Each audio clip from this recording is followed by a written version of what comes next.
Yo la team, j'espère que vous allez bien, que vous passez une excellente journée après avoir parlé des quarts de finale de Ligue des Nations, après avoir parlé des qualifications zone AM Sud. On se retrouve ce soir pour une toute nouvelle vidéo de Paris Sportif où on va parler tout simplement des qualifications de la zone Europe concernant la Coupe du Monde 2026. Ça y est, ça commence dès demain. Notre équipe de France rentrera un peu plus tard dans la compétition, mais en tout cas, on a quelques nations plutôt sympas qui jouent demain: l'Angleterre, la Pologne, la Roumanie, la Norvège, le Pays de Galles et la République tchèque. Juste avant ça, si toi aussi tu aimes les paris sportifs, je t'invite tout simplement à mettre ton plus beau pouce bleu, à mettre en commentaire également tes avis, tes recommandations sur les prochaines vidéos. Et si tu veux encore plus de tickets, tu sais où me rejoindre directement sur mon groupe Telegram. On est plus de 51 000 membres dessus et il y aura une petite surprise sur cette journée de qualification zone Europe. Je t'en parle rapidement dans la vidéo. On commence tout simplement avec Chypre qui reçoit Saint-Marin. Forcément, sur le papier, c'est pas le duel le plus séduisant dans une poule avec l'Autriche, la Roumanie et la Bosnie-Herzégovine. Logiquement, Chypre et Saint-Marin devraient terminer 4e et 5e de cette poule. Mais on va parler honneur un petit peu dans cette rencontre. Une équipe de Chypre qui forcément à domicile n'a pas un bilan extraordinaire, mais me semble quand même assez favori contre cette équipe de Saint-Marin qui perd sans cesse. Cependant, ça va mieux du côté de Saint-Marin. On l'avait vu pour les qualifications de la zone euro. Ils avaient marqué contre le Danemark, contre le Kazakhstan, contre la Finlande. Et lors de la Ligue des Nations, ils ont tout simplement terminé premier. Alors ok, il y avait Liechtenstein de la poule et Gibraltar. On le sait, Gibraltar, c'est très limité. Mais mine de rien, c'est quand même une très très belle performance sur ce coup pour Saint-Marin. Je les vois capables d'aller marquer un petit but. En fun, je pense qu'on peut prendre les deux marques. C'est à 2,39, c'est plutôt pas mal. Mais en pronostic conseil, je vais plutôt prendre Chypre ou nul et plus de 2,5 buts pour une cote à 1,66. Au vu de la poule, Chypre voudra à coup sûr prendre les 3 points et une belle différence de but. Donc je vois pas mal de buts dans cette rencontre. On continue avec l'Andorre qui joue contre la Lettonie. Cette fois-ci, on est dans la poule K composée de l'Albanie, de l'Angleterre et de la Serbie. Bon, là aussi, pour l'Andorre et la Lettonie, il n'y a pas grand-chose à espérer dans ces éliminatoires. Cependant, on a quand même une équipe lettonne supérieure à mon sens à cette équipe d'Andorre. D'ailleurs, historiquement, jamais la Lettonie n'a perdu en Andorre avec 3 victoires, 2 matchs nuls et donc 0 défaite. À côté de ça, tu as quand même une équipe d'Andorre qui, mis à part une victoire en match amical contre Saint-Marin, ne fait pas grand-chose depuis maintenant quelques années. Je vais sécuriser mon avis, encore que la cote de la Lettonie à 1,95 est plutôt pas mal.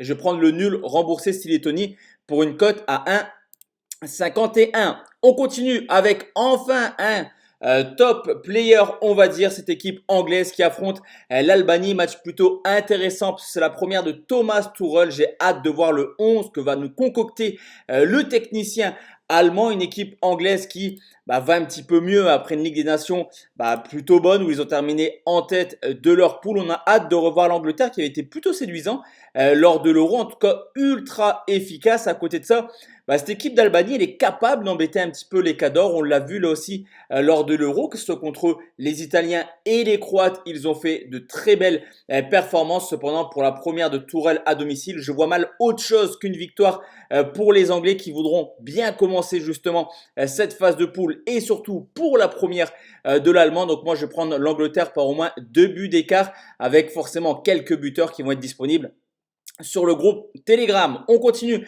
avec la Pologne qui joue contre la Lituanie. L'équipe de Pologne qui est clairement sur le déclin actuellement. En Ligue des Nations, c'était tout simplement catastrophique. Elles ont vraiment fait une très très mauvaise Ligue des Nations en terminant dernier avec seulement 4 points en 6 matchs. À côté de ça, tu as eu un Euro qui n'était pas forcément très convaincant. Il y a eu 2 défaites et un nul contre l'équipe de France dans un match très pauvre tout de même en termes d'action. Alors que la Lituanie, c'est une équipe qui enchaîne quand même les défaites. Cependant, attention, parce que les dernières défaites de la Lituanie, elles sont pas forcément ridicules. 1-0 au Kosovo, 2-1 à Chypre, 3-1 du côté de la Roumanie et dernièrement également un 2-0 en Hongrie, 2-0 en Serbie, 2-0 en Turquie. C'est une équipe qui perd mais qui prend pas forcément des valises. La Pologne n'est pas au top actuellement. Je vais prendre Pologne et moins de 4,5 buts, cote à 1,47.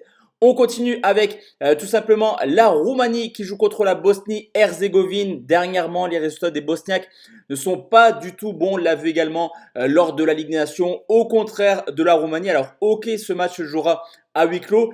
Mais les Roumains sont plutôt séduisants depuis maintenant quelques années. Là aussi, on avait pu le voir lors de l'Euro. Ils ont fait un Euro assez convenable sur le papier. Et surtout, les performances des Bosniaques à l'extérieur qui sont catastrophiques depuis maintenant plusieurs mois. Alors, ok, ce match va se jouer à huis clos. Ça avantagera pas les Roumains qui ont un public quand même assez chaud. Mais je vais quand même prendre la victoire de la Roumanie, ce côté 1,77. Et ça me paraît plutôt pas mal. La Moldavie qui affronte la Norvège. Là, sur ce coup, la Norvège ne connaît pas tous ses adversaires. Encore, ça dépendra de qui va se qualifier pour les demi-finales de la Ligue des Nations. Cependant, sur le papier, avec l'Estonie, la Moldavie et l'Israël, tout semble quand même porter pour que l'équipe qui arrive dans cette poule devrait terminer premier. Et la Norvège va se battre avec l'Israël pour cette deuxième place, synonyme de barrage. Une équipe de Norvège qui techniquement est plutôt pas mal, qui marque également énormément de buts et qui peut compter sur Erling Haaland, meilleur buteur de cette sélection norvégienne. Et je pense quand même que Haaland, après une saison très compliquée avec Manchester City, voudra prendre un bol d'air frais, on va dire, contre cette équipe de Moldavie dans cette quinzaine internationale. La Moldavie, bon, c'est un peu limité, on va pas se mentir. Ok, à domicile, il y a très très peu de défaites. Une victoire référence également contre la Pologne, mais comme je te l'ai dit, cette équipe de Pologne, elle est un peu limitée actuellement. Donc je vais prendre la victoire de la Norvège avec Haaland buteur, c'est coté à 1,65, ça me paraît assez cohérent comme pronostic. On continue avec le Pays de Galles qui joue contre le Kazakhstan. Le Pays de Galles qui fait forcément office de favori avec les Belges dans cette poule composée de la Macédoine, du Liechtenstein et donc de la Belgique. Les Gallois devraient logiquement se battre avec les Belges pour terminer premier. Une équipe galloise plutôt intéressante à regarder à domicile qui marque énormément de buts également. 4 récemment contre l'Islande, 4 également l'an passé contre la Finlande. Donc une équipe qui a un potentiel offensif plutôt plaisant, alors que du côté du Kazakhstan, on est tout simplement sur une série de 8 défaites de suite à l'extérieur. Et lors de la Ligue des Nations, il y a eu 3 défaites en 3 matchs sans marquer le moindre but et en encaissant en moyenne 4 buts par match. 5 contre la Norvège, 4 contre l'Autriche, 3 contre la Slovénie. Tu l'auras compris, logiquement, les Gallois devraient survoler ce match. Donc je vais prendre le Pays de Galles par au moins 2 buts d'écart. Et enfin, on termine cette vidéo avec les Tchèques qui jouent contre les îles Féroé. Là aussi, un petit peu comme la Lituanie. Ok, les Féroé, ça perd, mais c'est pas forcément une équipe qui prend énormément de buts. D'ailleurs, lors des qualifs de l'Euro 2024, les deux équipes étaient dans la même poule et les Tchèques sont seulement imposés sur le score de 1-0. Donc pour moi, je vois un match également assez fermé avec un avantage ok pour les Tchèques. On l'avait vu dernièrement lors de la Ligue des Nations, mais également lors de l'Euro, hein, même si les Tchèques sont fait sortir dès les phases de poule, il y avait des choses intéressantes, je trouve, dans cette équipe. Donc je vais prendre la victoire des Tchèques et les îles Féroé ne marquent pas. Donc victoire des Tchèques et les deux marques non entre guillemets pour une cote à 1,46. Les îles Féroé, c'est pas forcément une équipe qui marque énormément de buts et pour moi, ça devrait défendre à 100%. On l'avait vu lors des deux confrontations contre les Tchèques pour les qualifs de l'Euro. Et bien au total, il y a eu très très peu d'actions pour les îles Féroé. Au cumul, il y a eu 0 tir lors du match aller et lors du match retour. Je regarde juste un instant. Il y a eu seulement un tir cadré. Donc un tir cadré en 2 matchs, ça démontre quand même une grosse supériorité des Tchèques. Donc je vais prendre victoire des Tchèques et les deux équipes ne marquent pas. Donc voici la team, mes avis concernant cette première journée de qualification Zone Europe. Et demain soir, on se retrouve pour analyser les quarts de finale retour de Ligue des Nations. Et j'ai pas oublié les personnes, il y aura bien une vidéo 100% Afrique. Ce sera la semaine prochaine avec la nouvelle journée qui devrait arriver. Très bonne soirée à tous et à toutes. Ciao, ciao la team.